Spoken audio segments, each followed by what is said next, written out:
Vamos abrir em Filipenses capítulo 3.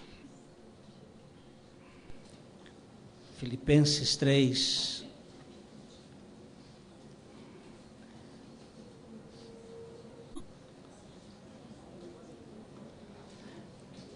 Verso 1.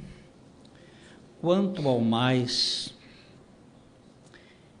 irmãos meus, alegrai-vos no Senhor. A mim não me desgosta, e é segurança para vós outros que eu escreva as mesmas coisas. Acautelai-vos dos cães, acautelai-vos dos maus obreiros, acautelai-vos na falsa circuncisão, porque nós é que somos a circuncisão, nós que adoramos a Deus no Espírito, e não gloriamos, e nos gloriamos em Cristo Jesus, e não confiamos na carne. Santo Espírito, nós precisamos da Tua revelação. E Tu falas nesta noite pela Tua palavra,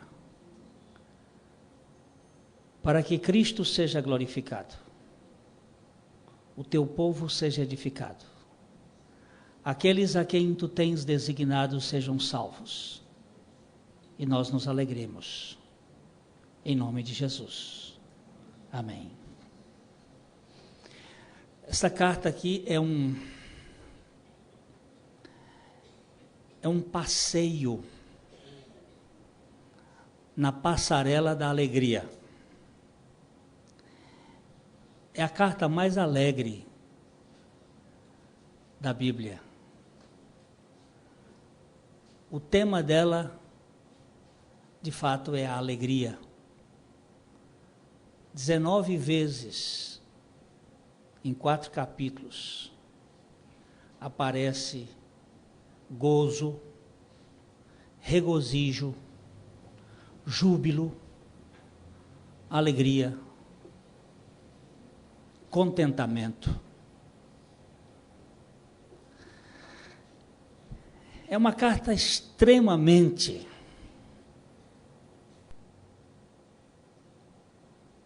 rica do Espírito de Cristo. O Evangelho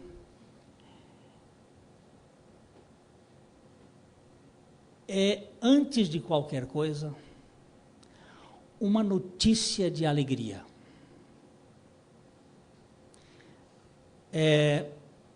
Em Lucas, capítulo 2, versículo 10, está sendo gravado? Então, vamos pedir aí um leitor.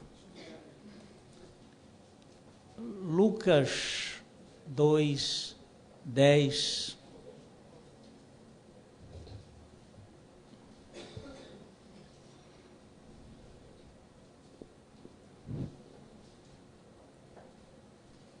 O anjo, porém, lhes disse: Não temais, porquanto vos trago novas de grande alegria, que o será para todo o povo. Pode ler o verso 11 também. É que vos nasceu hoje, na cidade de Davi, o Salvador, que é Cristo, o Senhor. A primeira notícia do Jornal do Céu, editado pelos anjos, foi em forma de jogral. Eles chegaram dizendo: eu tenho uma notícia para vocês, que é de grande alegria. É que vocês têm hoje na terra um Salvador. Ele veio encarnar-se para trazer a profundidade da vida cristã. Alguém disse que cristão triste é um difamador do seu Salvador. Se ele está triste, ele está difamando, está falando mal do que é o Evangelho. O Evangelho é uma boa notícia. A salvação é algo muito alegre. No livro de Isaías, no capítulo 12, no versículo 10, no versículo 4, Isaías 12, 4. E direis naquele dia: dai graças ao Senhor, invocai o seu nome, fazei notórios os seus feitos entre os povos, proclamai quão excelso é o seu nome. E o 5? Cantai ao Senhor, porque fez coisas grandiosas, saiba-se isso em toda a terra. Não é esse o texto que eu estou querendo. Vamos ver se é 35. Isaías 35.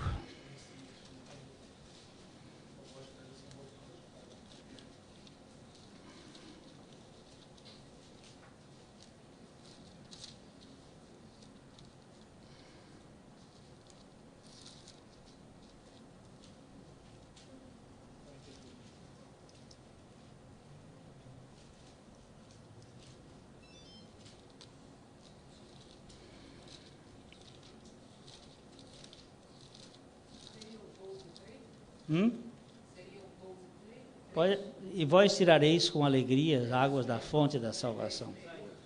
Então voltamos para Isaías 12, 3. Portanto, com alegria tirareis águas das fontes da salvação. Se você não é uma pessoa alegre, tem alguma coisa errada no seu cristianismo. Eu não posso dizer que a tristeza não apareça no anoitecer. A tristeza pode chegar de repente, num momento de trevas, mas de manhã vem a alegria. Alegria é a expressão da vida de Cristo no coração de uma pessoa que foi regenerada. Jesus disse aos seus discípulos, em João, Evangelho de João, capítulo 15,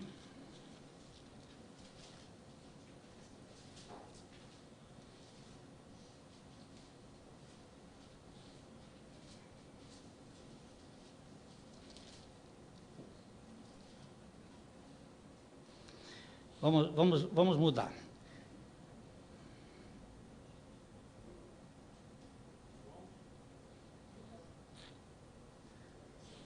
É capítulo 16, verso 22. Assim também vós agora, na verdade, tendes tristeza, mas eu vos tornarei a ver, e alegrar-se-á o vosso coração, e a vossa alegria ninguém vô-la tirará. Eu tenho uma alegria que vem da ressurreição. E vocês nunca vão ficar tristes. Ou melhor, a alegria de vocês nunca vai acabar. Ainda que vocês tenham dificuldades e problemas. Esta é uma carta muito alegre. Paulo estava escrevendo da prisão em Roma. Mas ele não tem motivos para ficar triste. Porque, apesar de estar preso, ele era um homem livre. Existem pessoas que estão soltas, mas são presas. Existem pessoas que estão presas, mas são livres. Essa semana passada, eu estava conversando com o Senhor e fiz uma pergunta para ele. Por que o senhor não foi visitar João no cárcere? João Batista era primo dele. Deixa eu ficar um pouquinho mais à vontade. João Batista era primo dele e estava na cadeia. E Jesus disse que uma das coisas que ele deixou para os seus discípulos foi que eles deveriam visitar os presos, dar comida aos famintos, vestir os nus. E eu perguntei, por que o senhor não foi visitar João? Era seu primo, João estava na cadeia, e João mandou um recado para Jesus, porque ele estava desconfiando de alguma coisa, ele estava preso. Talvez Jesus não tenha dado muita atenção a este fato. E ele mandou perguntar para Jesus assim, tu és o Cristo? Ou havemos de esperar outro? E Jesus mandou os seus discípulos, os discípulos de João que vieram perguntar, disse, vai e diga para João que os cegos veem, que os surdos ouvem, que os aleijados andam e que aos pobres lhes é pregado o Evangelho. E acabou a história. Senhor, e por que o senhor não foi visitar o João, seu primo? E ele me respondeu ao coração, porque João era livre. Eu vim para libertar os cativos. Eu vim para tirar as algemas dos presos. Mas João não era preso. João estava na cadeia, mas ele era livre. Ele era um homem feliz. Porque João tinha o princípio da cruz na vida dele. Convém que ele cresça e que eu desapareça. Esse diminua é que eu vá diminuindo até não ter mais nada. Convém que ele cresça. É o princípio da cruz. E que eu morra. Este homem é um homem que ninguém pode botar na cadeia. É um homem que não há nada neste mundo que o retenha e que o detenha. Ele é um homem absolutamente liberto, que não precisa deste amor humanista, de ficar fazendo cafuné, porque quem precisa de cafuné são as pessoas mais aprisionadas pelas suas próprias carências. Aqueles que já foram tratados pela obra da cruz, sabem que eles receberam a aceitação de Deus. E se eles têm a aceitação de Deus, ainda que os homens todos nos rejeitarem, eles foram aceitos por aquele que não nos rejeita. E isso dá uma grande segurança, dá o senso da alegria. Jesus não foi visitar João, porque João era um homem que não precisava. Ele podia perder a cabeça, colocada num prato, que isso não fazia diferença. Ele já havia ganho um coração completamente voltado para Deus, para fazer a vontade de Deus. Então nós precisamos ganhar aqui a revelação da nossa salvação, da obra que Deus veio fazer em Cristo para nós, que é nos libertar de nós mesmos. O grande ditador, o grande tirano das nossas vidas somos nós, é o nosso ego, com as suas exigências, com as suas manias, com os seus medos, com os seus sentimentos adoecidos. E nós precisamos ser libertos. Nós precisamos desta obra que Paulo chama de a circuncisão do coração. Não é esta circuncisão do prepúcio de um homem, é a circuncisão interior, que é feita lá na cruz, onde Deus nos liberta de nós mesmos. Nesse texto que nós lemos aqui, Paulo diz, Filipenses 3, ele diz, porque nós é que somos a circuncisão.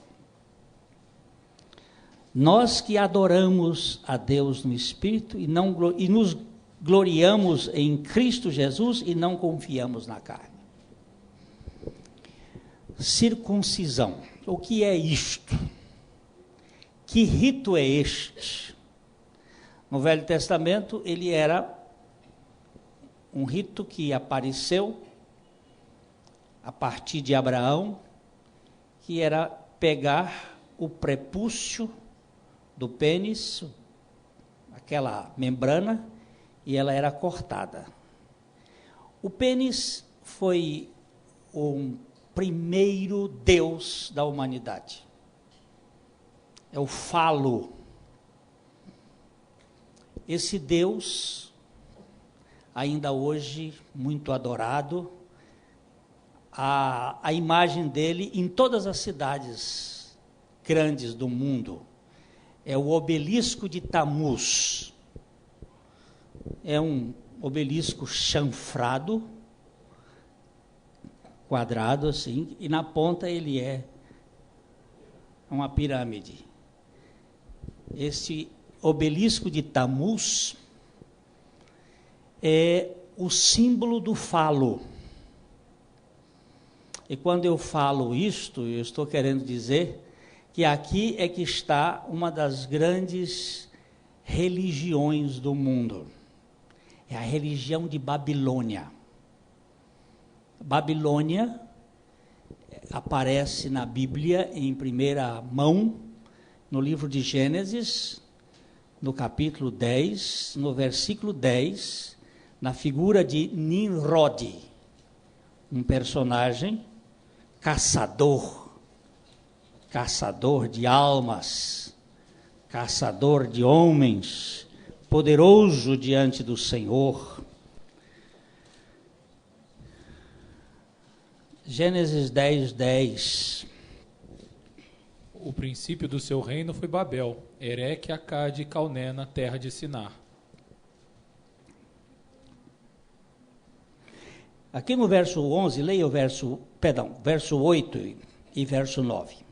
Cuxi também gerou a Nimrod, o qual foi o primeiro a ser poderoso na terra. Ele era poderoso caçador diante do Senhor, pelo que se diz como Nimrod, poderoso caçador diante do Senhor. Isto aqui tem coisa que a gente não pode imaginar. Vocês já viram o filme de He-Man? Alguém aqui viu os filmes de He-Man? Pouca gente viu, né? Não confessa, né? O He-Man, ele busca as forças de Grayskull. Grayskull é um palácio da feiticeira.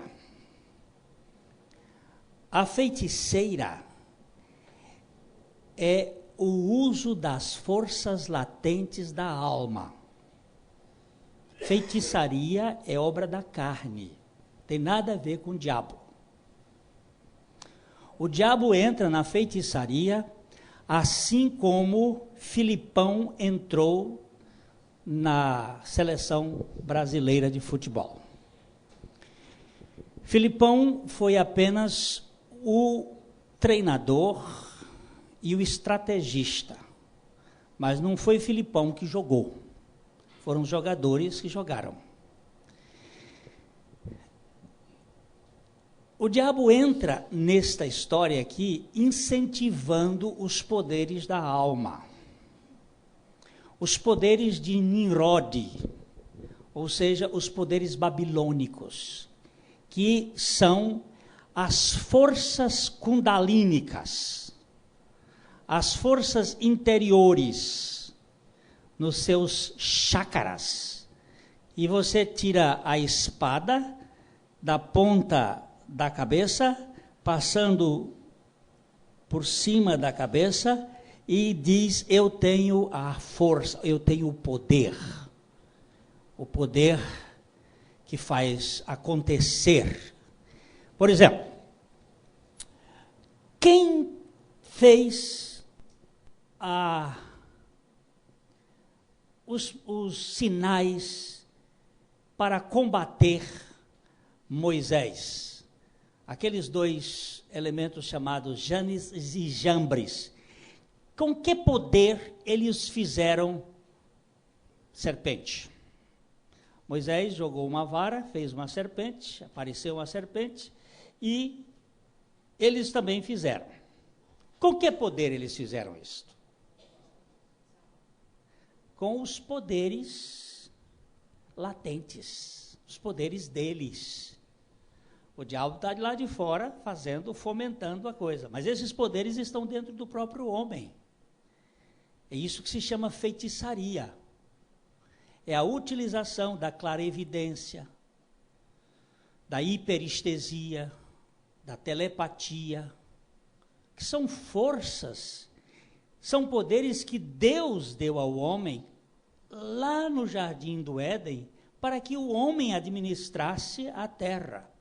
Mas que com o pecado, Deus encapsulou estes poderes, como também os poderes naturais.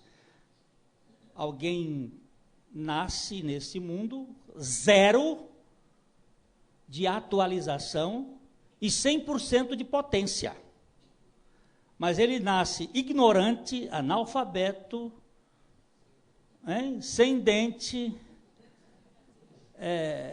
dependente, e vai agora, por um processo educacional, ele vai se esmerando e vai se tornando pessoas capazes. Eu estava falando para o meu cunhado que segunda-feira eu fui em Londrina assistir um concerto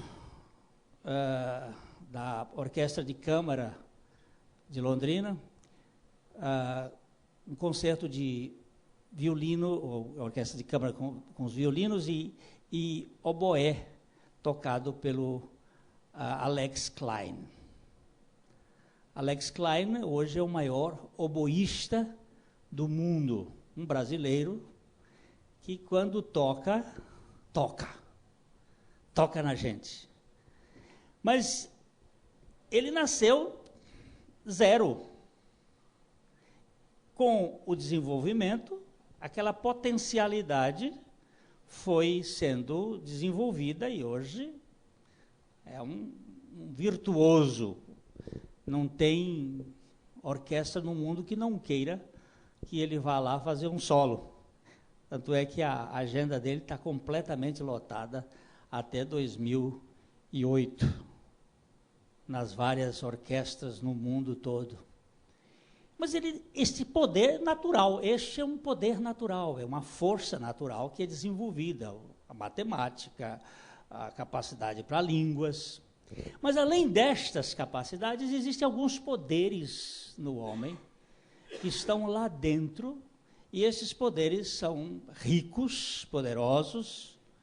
E ele diz aqui que Nimrod foi o primeiro poderoso. E este homem, ele era filho de uma mulher chamada Samiramis. Perdão, ele casou-se com uma mulher chamada Samiramis, mas ele não teve relações com ela. E ela teve um filho que era Tamuz, isto é, um roubo da obra de Cristo, que ia ser filho da Virgem. Eu não vou gastar tempo nesse assunto, porque isso aqui eu só estou fazendo para mostrar aqui onde está a circuncisão. Dentro deste meio da religião, nós vamos desenvolver esses poderes. Esses poderes são muito fáceis de serem desenvolvidos através de quebrantamentos físicos, jejuns, mantras e meditações fazem brotar estes poderes e as pessoas então começam a fazer coisas extraordinárias que dão muito valor para o seu ego. O ego do homem é um negócio impressionante. Até na humildade é perigoso, que às vezes ele se orgulha da sua humildade. Por isso que há uma frase muito célebre de Santo Agostinho, que ele diz que aquele que é humilde não sabe que é humilde. Porque se ele souber que é humilde, ele vai se orgulhar da sua humildade.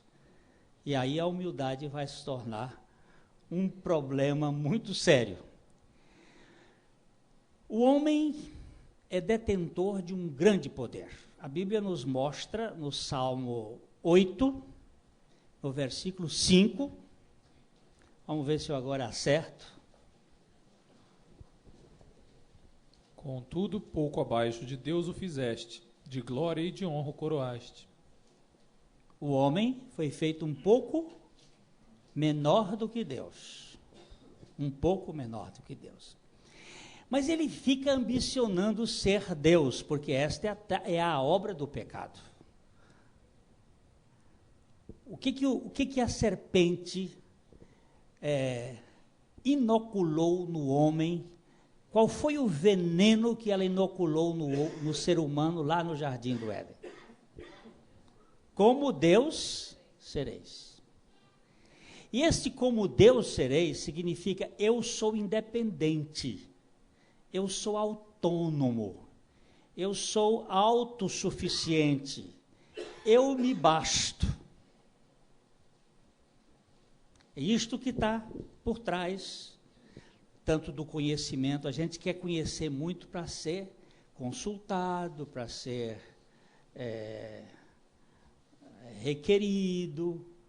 O conhecimento é poder, o dinheiro é poder. A gente tem bastante dinheiro, aí vive independente, não dependo de ninguém, eu me basto. A força, a saúde física, uma pessoa que tem muita saúde, ele se sente muito orgulhoso da sua saúde. E eu estava vendo no avião, estava lendo a história, por exemplo, de Richard Baxter, um homem de Deus do século XVII, que viveu dos 17 anos até os 67, quando ele morreu, tuberculoso,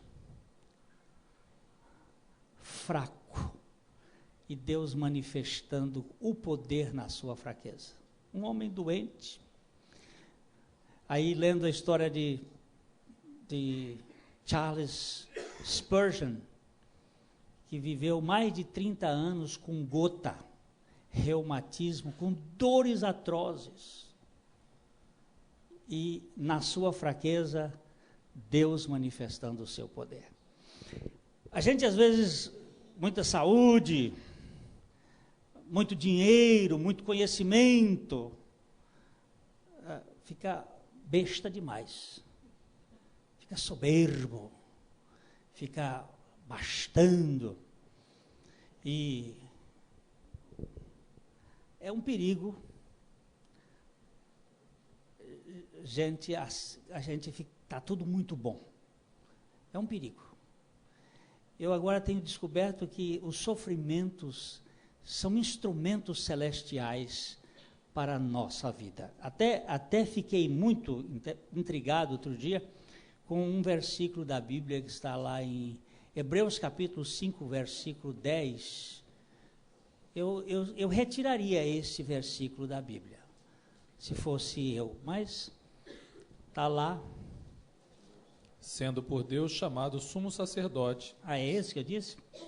Hoje eu estou. Tá bom, louvado seja o Senhor. Hebreus capítulo 5, versículo 8. Ainda que era filho, aprendeu a obediência por meio daquilo que sofreu. Está falando de Jesus, que sendo filho de Deus, precisou sofrer para poder aprender a obedecer.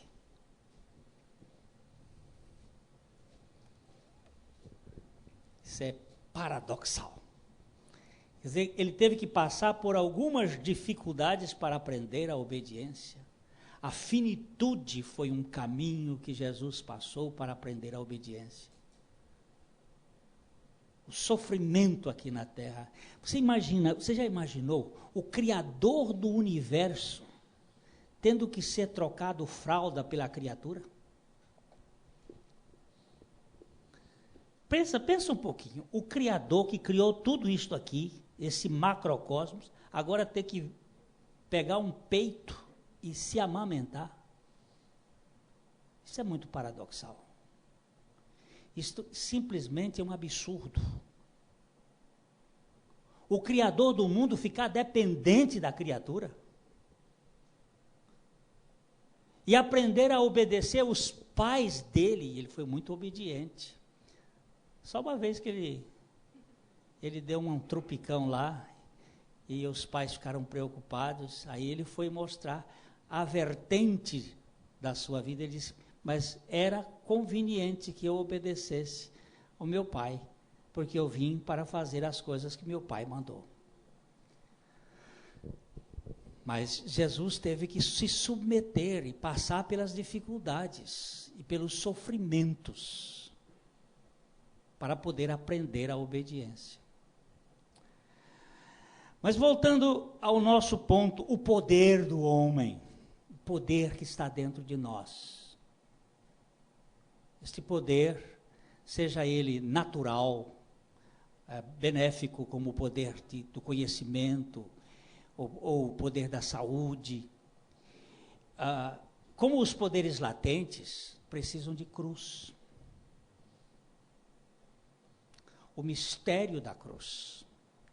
A cruz não é um acontecimento que apareceu na vida de Jesus num dia em que ele foi ser crucificado no Calvário. A cruz é a interseção entre duas vontades.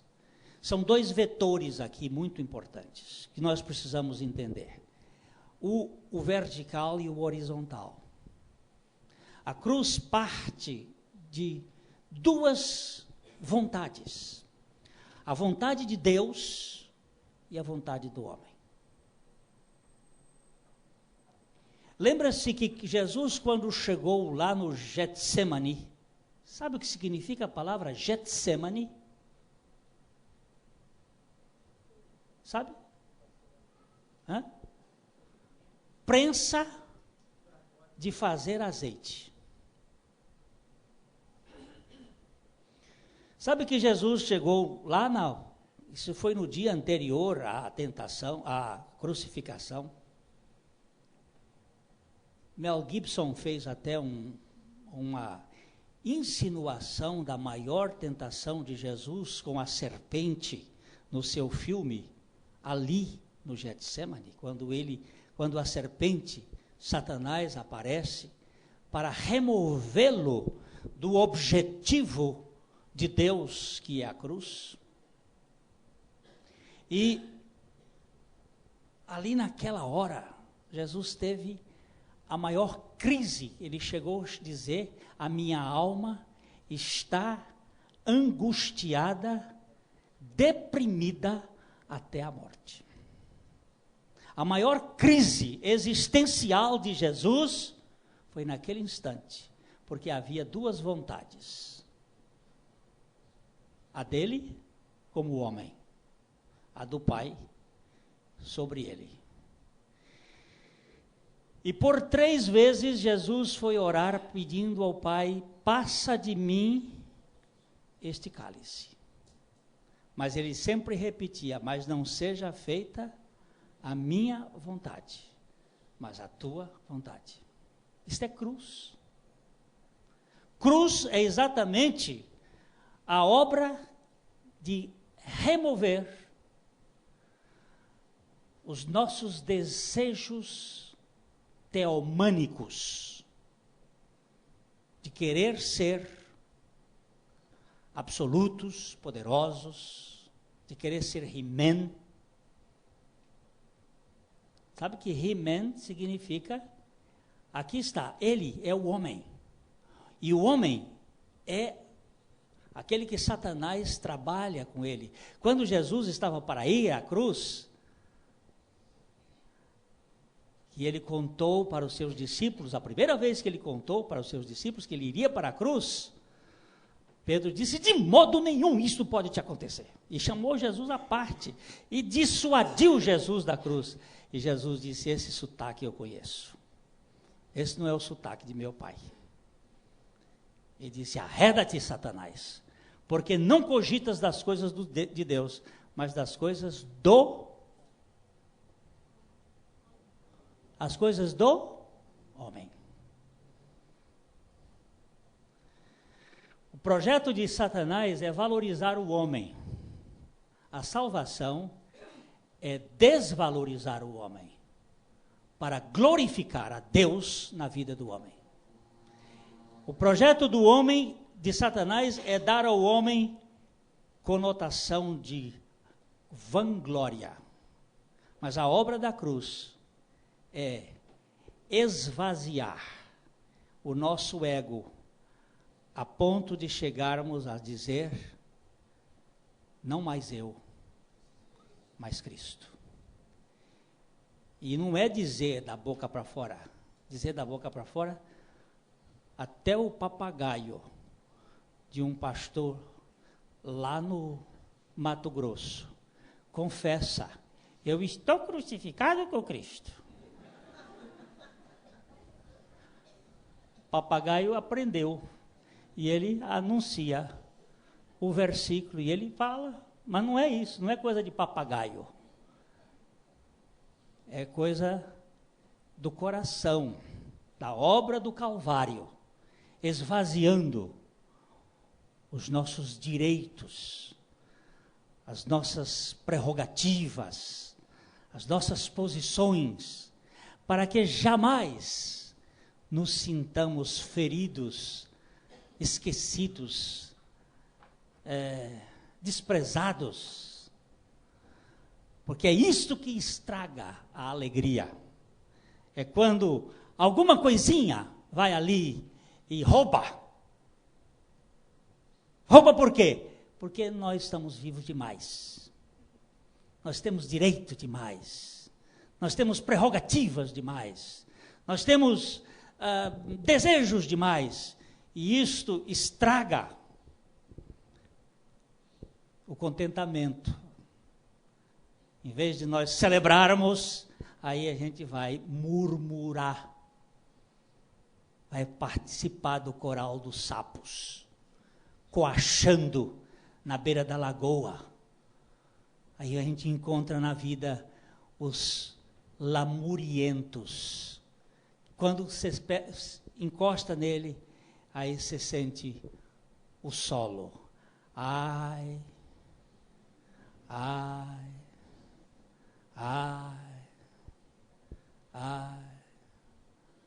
Ou alma que precisa morrer, precisa ser circuncidada, precisa que Deus faça uma obra para libertação, para que a gente possa entrar na sinfonia de Deus, no coral dos santos, poder louvá-lo, adorá-lo no Espírito.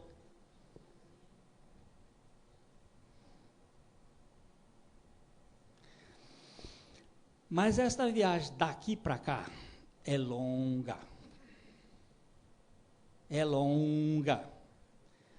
De Gaulle, presidente de Gaulle, perguntado por que a França não estava no projeto das viagens espaciais. Por que a França não estava fazendo como os Estados Unidos e como a Rússia, naquela ocasião?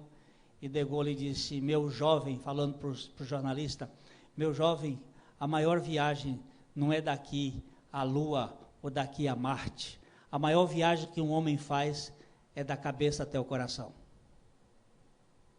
Não sei se ele sabia o que estava dizendo, mas o que ele disse é muito profundo. Uma coisa é a gente saber, outra coisa é a gente crer. Uma coisa é a gente saber, Cristo morreu. Outra coisa é a gente crer, eu morri com Cristo. E eu não tenho direito.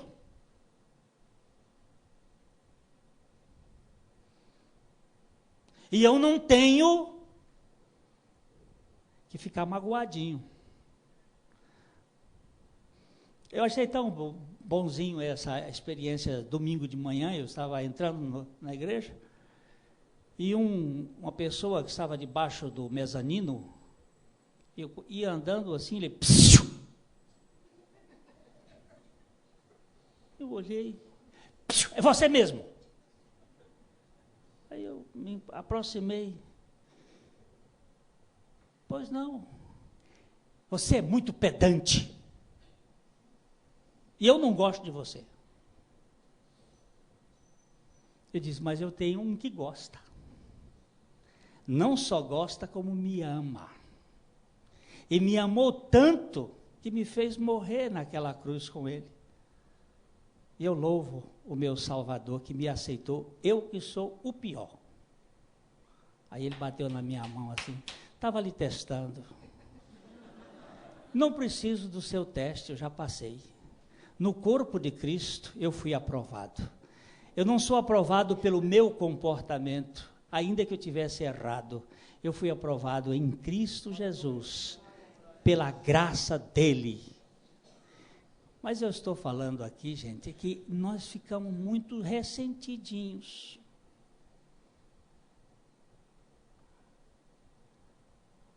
Outro dia encontrei uma irmã que estava com uma tromba. Parecia uma L.A. Não é a esposa do elefante? É elefanta. Um trombaço. Minha irmã, o que você tem? Pastor. Aí foi o coral dos sapos. Ou do capeta, como queira. Aquela lamúria, aquela murmuração. Eu disse, já morreu, minha irmã? Ah, eu já. Não, me desculpa. Isso é teoria. Teoria a gente diz, coisa que... Mas se morrestes com Cristo, pensai nas coisas lá do alto, não das que são da terra. Você está ainda muito agarradinha a estes sentimentos miúdos. Minha querida, pede a Deus uma revelação do Espírito Santo, para que Ele lhe mostre o que é esta circuncisão do coração. A palavra circuncisão significa cortar em volta, circuncidar. Cortar todos os liames, todas as amarras, tudo aquilo que nos prende, para que nós possamos viver na liberdade da graça de Deus em Cristo Jesus. Para que nós sejamos sarados destas coisinhas que nos afetam, seja um desgosto de um marido ou de uma esposa, seja uma palavra ríspida de alguém, para que nós possamos ser livres e vivermos adequadamente. Eu estava deleitando-me com Spurgeon, porque ele foi muito perseguido, muito, abateram muito nele na época. Spurgeon teve muito sucesso, e o sucesso traz muita inveja. Os invejosos ficam ali com aquele olho grande, querendo destruir. Spurgeon teve muito crescimento espiritual e teve muitos perseguidores, os jornais londrinos na época. E um dia a esposa dele, que também, a Susana, não era nada, nenhum modelo de saúde. Ela passou quase 40 anos na cama. semi-paralítica. Mas uma mulher muito up. Ela não era down. Ela vivia para a glória de Deus. E ela, para ajudar o esposo, emoldurou um versículo bíblico e botou lá no quarto, bem grande, e ele todos os dias se levantava e lia aquele versículo até engrossar o couro. Sabe o que significa? Até que o couro ficasse duro para não entrar mais as setas das acusações, para não magoar. E o versículo era este de Mateus 5, 10, 11, 12, 10, começa ali. Bem-aventurados os que são perseguidos por causa da justiça, porque deles é o reino dos céus. Continua. Bem-aventurados sois vós, quando vos injuriarem e perseguirem, e mentindo disserem todo mal contra vós por minha causa. Continua. Alegrai-vos e exultai, porque é grande o vosso galardão nos céus, porque assim perseguiram os profetas que foram antes de vós. Olha, presta atenção aí. Bem-aventurados significa felizes. Bem-aventurados sois vós quando vos injuriarem e quando vos perseguirem e quando mentindo disserem todo mal contra vós por minha causa. Ele disse o quê? Exultai-vos e alegrai-vos, o galardão lá no céu. Aqui na terra não estou prometendo nada, mas grande gosto do galardão nos céus. Então Spurgeon, todos os dias, ele levantava-se e punha-se diante daquele versículo e o recitava. Aí ele disse, passados uns dias, já não entravam mais as setas. E eu fiquei tão insensível às críticas, que eu podia viver para a glória de Deus. Não ficava amuado por nada. Ele desenvolveu um projeto de alegria. Olha que está no imperativo. Exultai-vos e alegrai-vos, porque grande é o vosso galardão nos céus. Nós somos reféns de pessoas muito queridas, de pessoas que nos dizem determinadas coisas, e aí a gente fica ali se autocomiserando. Coitado de mim. Olha, eu sou tão bonzinho, olha só o que aconteceu. Então, a cruz precisa fazer esta obra lá dentro de nós. De tal maneira que nós possamos nos libertar e olhar assim, poxa vida, graças a Deus, Ele me crucificou ali na cruz e eu estou livre, tanto da preocupação com as acusações, como da necessidade de ser elogiado, porque essa é outra coisa terrível. Eu gosto tanto de elogio, e quando não recebo os elogios, eu fico triste. Então eu preciso ser livre, eu preciso ser liberto, para que eu possa viver uma vida de contentamento, de alegria. Não está nada dando certo, louvado seja Deus. Está dando certo, louvado seja Deus.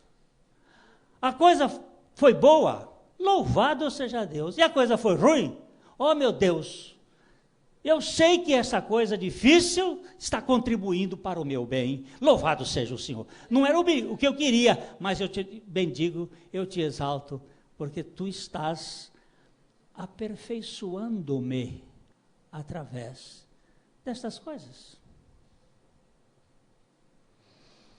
Paulo disse, a mim não me desgosta, e é segurança para vós outros que eu bata nas mesmas coisas, que eu escreva as mesmas coisas, para que aprofunde, para que isto entre, para que isto seja internalizado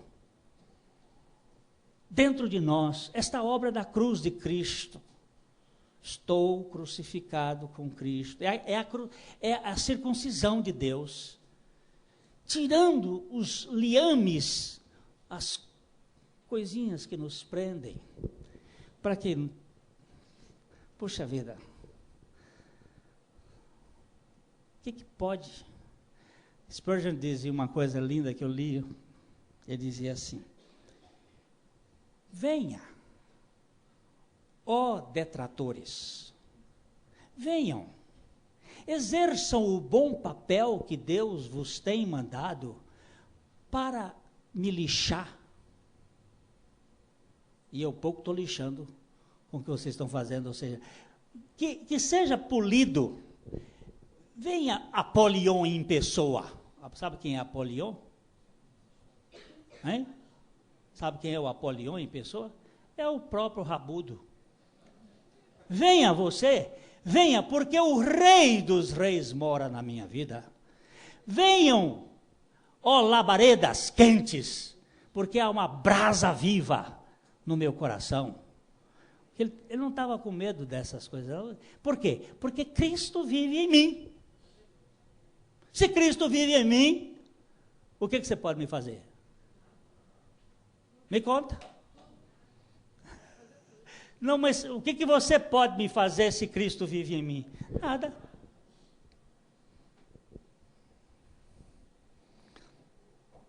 Um senador romano que foi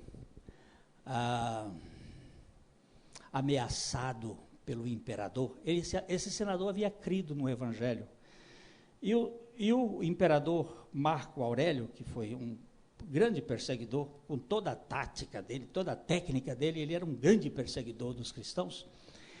Ele chamou o senador e disse para ele assim: olha, você para de adorar a Cristo. Você está fazendo cultos ao Cristo na sua casa. E você vai parar. Porque se você não parar, eu vou tirar todos os seus bens. Eu vou lhe deixar pobre. Ele disse: quais os bens você vai tirar? Eu não tenho nada. Eu não tenho nenhum bem. Tudo pertence ao Senhor. Eu te deporto daqui. Para onde? Para uma ilha bem deserta. Lá é céu. Onde eu estiver na presença do Senhor, eu estarei na presença dele no céu. Eu tiro a sua vida. Que vida? Eu já morri com Cristo. Como é que pode mexer com um homem desse? Mexeu nos bens, ele não tinha bens. Era do Senhor. Tirava daqui, botava lá para um lugar distante, largava a família. Que conversa é essa? Eu estou com Cristo. Cristo é minha vida. E tirava a vida. Que tira a vida de quem? O que significa isso? É uma obra de Deus dentro de nós, para que nós possamos viver livres. A gente vive um cristianismo, às vezes, muito pesado, muito difícil. Então, o apóstolo Paulo está falando aqui, olha, vamos voltar aqui para o texto, só para a gente terminar. Acautelai-vos dos cães. Cautelai-vos dos cães. Quem são os cães?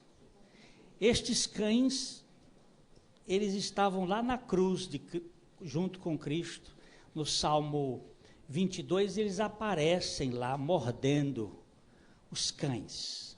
Quem são os cães? É aqueles que mordem uns aos outros.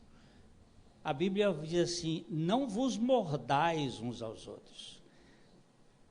Nós vivemos numa comunidade, por exemplo, a igreja é uma família. Na família não tem ninguém cão mordendo. Se tem cão, não é da família. Está no meio, mas não é da família. Então é cão mesmo. Agora, não morde. Cuidado com essa gente que vive mordendo o outro. Fofoqueiro é cão. Fofoqueiro é cão. E onde é que o cão vai ficar? Acha esse texto aí, Apocalipse 22. É Apocalipse 22, hein? 22, 13. Leia aí 22, 13 de Apocalipse. É? Não é? Não é. Então, veja se é 10. 15. Ficarão de fora os cães, os feiticeiros, os adúlteros, os homicidas, os idólatras e todo que ama e pratica mentira. Nós não vamos estudar isso aqui não, mas aqui, essa turma aí, está tudo lá de fora. Mas os que encabeçam a lista são os cães. São os que mordem. São os que ferem. Eu tenho uma boca. Com a minha boca eu posso abençoar ou amaldiçoar alguém. Com a minha boca eu posso curar ou desancar, machucar, envenenar uma pessoa. E tem mais gente envenenada com saliva do que com veneno de cobra. Porque as crotálicas terríficas ficam lá no mato. Mas as jararacas humanas estão dentro de casa. E desancam e alejam casamento, filhos, empresas, patrão, empregado, com palavra. Não é com pancada, não há dor maior do que uma dor do desprezo, de palavras ferinas, que magoam, que ferem.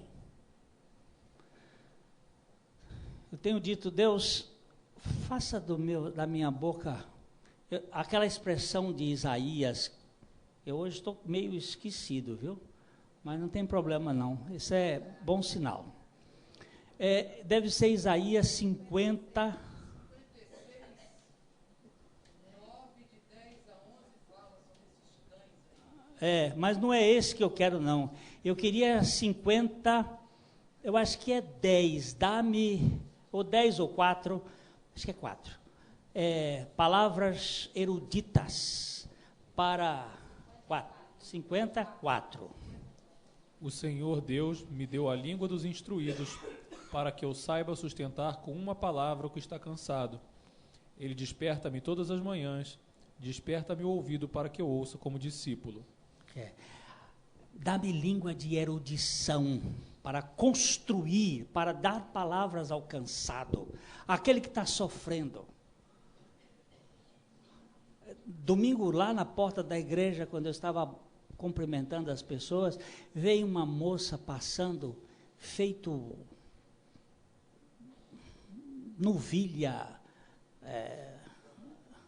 ela estava agoniada, parece que tinha sofrido ferrão de abelha, estava ferroada, passando rápido. Minha filha, para onde é que você vai assim tão rápido?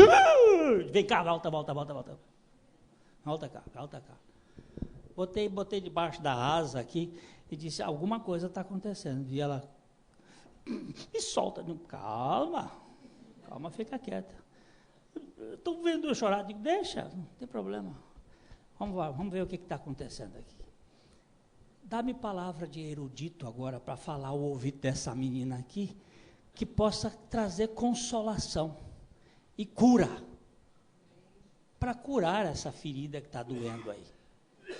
Aí gastei uns minutinhos aí, vocês fiquem aí esperando na fila, não vai passar todo mundo não, porque nós precisamos ter paciência com os mais fracos. Aquele que é mais forte tem que ficar com paciência com o mais fraco, senão o mais fraco vai sofrer. Aí eles esperaram lá, ficaram lá e digo, vai orando aí. E daqui a pouco a crise foi passando, a dor foi passando, e vamos embora. Os cães matam. Eu cheguei lá numa fazenda,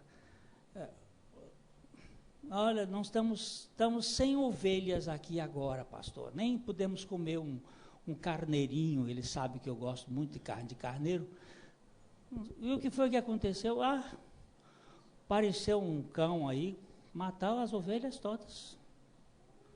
Mas que cão desgraçado, matando as ovelhas, e os cães dentro da igreja, e os cães que aparecem, mas olha, dá uma cacetada nesse cão. Você sabe que não foi à toa que aquele filho de Noé teve o nome de cão. Sabe por quê? Quando o pai dele, o Noé, tomou um pileque homérico, ele ficou, o Noé foi o pregador mais bem sucedido da face da terra. Porque a pregação dele se cumpriu literalmente. Foram 98 anos de preparação que ele bateu ali, pregando. Nem o avô dele se salvou. O Matusalém morreu no ano do dilúvio. Eu acho que ele morreu, ele podia ter vivido mais se tivesse crido no neto. Aí, Noé, quando baixou a arca, que ele viu a coisa, ele plantou umas vinhas e ele ficou num momento de desespero e tomou aquela embebedada lá e se despiu. Nós não vamos entrar no estudo do despimento de Noé, que é o oposto do revestimento de Adão. Mas ele se despiu e o cão saiu. Olha o velho, está lá dentro pelado. Sabe o que significa isso? Exprobou. Colocou a vergonha do pecado do pai na boca dos outros. Meu Deus do céu, tem misericórdia de nós. Tem misericórdia de nós que nós não temos o direito de contar a fraqueza do fraco, mas sim de cobrir. Também, não é encobrir, por favor. O amor não encobre. O amor cobre multidões de pecados. Sabe como é que é? É assim, a dívida está muito grande, eu venho aqui e cubro a dívida. Ninguém deve mais nada. Está coberta. Não é encobrir é esconder. Cobrir é assumir. A responsabilidade é minha. Aí, Jafé e Sem saíram de Fasto com a capa e foram lá, cobriram o velho que estava nu. E Cão recebeu uma maldição. A maldição de ter exposto o pecado do pai para os outros. Nós não temos que expor o pecado do outro. Nós temos que, pela graça de Deus, ministrar o evangelho que cobre o pecado e liberta o pecador. Queridos, eu já estou com 1 hora falando aqui, não deu para entrar no coisa, mas a gente vai devagarzinho. Amanhã a gente vai falar um pouco mais. Eu só quero dizer uma coisa para vocês. Aqui nesse texto está falando dos cães, dos maus obreiros e da falsa circuncisão, que é esta obra de religiosidade que fica botando peso quando Cristo leva fardo, que fica botando regras e mais regras quando Cristo veio ser em nós a justiça de Deus. E aí Paulo vai dizer que a circuncisão verdadeira é esta: nós que adoramos a Deus em espírito. Mas não vai dar tempo para falar só isso. Adorar a Deus é o maior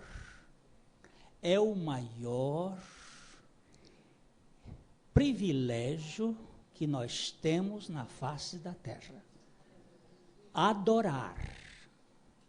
Esta coisa, não existe a palavra adoração na Bíblia. A palavra adoração não existe na Bíblia. Todas as vezes que aparece na Bíblia, este fato é verbo. Sabe por que não existe adoração? Porque a adoração é um ato contínuo, é uma ação do verbo. O verbo é que tem ação.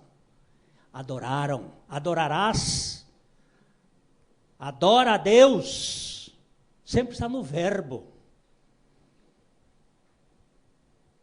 Nós somos adoradores que adoram em espírito e em verdade. Esse é o maior privilégio. Hoje em dia, muito pouco de adoração. Muito pouco. Teve três não são três. Eles levaram 3 presentes, mas podiam ser 2, podiam ser 10 magos, 10 sábios. Que a tradição diz que são 3, porque eles deram 3 presentes, ouro, incenso e mirra. Mas ninguém sabe. Eles viajaram cerca de 2 anos a camelo, ou a cavalo, ou a pé, sei lá como. Vieram do Oriente até Belém para fazer o quê? E você acha que isso é pouco? E hoje em dia, o sujeito para adorar, eu vou ver Fantástico. E vai ser fantástico o que vai acontecer depois na fornalha. Gente, nós precisamos levar a sério. Adoração. Quando eu olho Isaías lá no templo, aqueles anjos, 2 para cobrir os olhos, 2 para cobrir os pés, e só 2 para voar.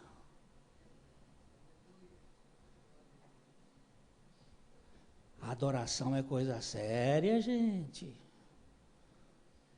Quando a gente canta aqui louvores a Deus, eu tenho visto poucas igrejas cantarem a Deus. Os cânticos que eu tenho visto por aí, é tudo para nós. É tudo voltado para o nosso umbigo. É para o nosso deleite espiritual. Um dia desses eu fui falar com um rapaz, ele disse assim, nós precisamos cantar uma música para o nosso deleite espiritual. Eu digo, meu filho, isso aqui não é vacaria, não. Isso aqui não é coisa para dar leite, não é para... Nós entramos nessa história aqui como adoradores para adorar aquele que é o detentor de toda a glória e de toda a honra. Por isso que eu disse, João Batista era o homem da cruz. Convém que ele cresça e que eu diminua. Então, é isto. E depois, nos gloriamos em Cristo Jesus. Só para terminar. Sabe onde é que é a glória boa? Sabe onde é que está a glória boa? Vai lá. Gálatas 6,14. Olha que lugar bom para se gloriar. Mas longe esteja de mim gloriar-me, a não ser na cruz de nosso Senhor Jesus Cristo, pela qual o mundo está crucificado para mim e eu para o mundo. Oh. Sabe por que você está magoado? Sabe por que você está cheio de direitos? Sabe por que você está cheio de razões? Outro dia alguém disse assim, pastor, eu tenho, como é que foi a expressão? Eu tenho dignidade. Digo, o seu mal é isto. Você tem dignidade demais. O filho pródigo chegou diante do pai dizendo, eu não sou digno. E o irmão do pródigo ficou indignado do lado de fora. Você tem o seu problema é que você tem muita dignidade. Agora, você precisa perder essa dignidade. Sabe aonde? Lá na cruz de Cristo. Para você não ser mais nada. Quando você não for mais nada, Cristo será tudo em você. E Cristo sendo tudo em você, você vai ter descanso. Aí é a glória de Cristo. E depois ele usa a última expressão, e não confiamos na carne. Ô desgraça é confiar na carne. Uma irmã chegou para mim e disse assim, pastor, eu fiquei tão decepcionado com o senhor. Eu disse, eu também. Eu também fico muito decepcionado comigo, porque eu sou uma porcaria. E todas as vezes que eu confio na carne, lá vai. Maldição. Não confiamos na carne. Vamos confiar na graça de Deus em Cristo. Ser libertos.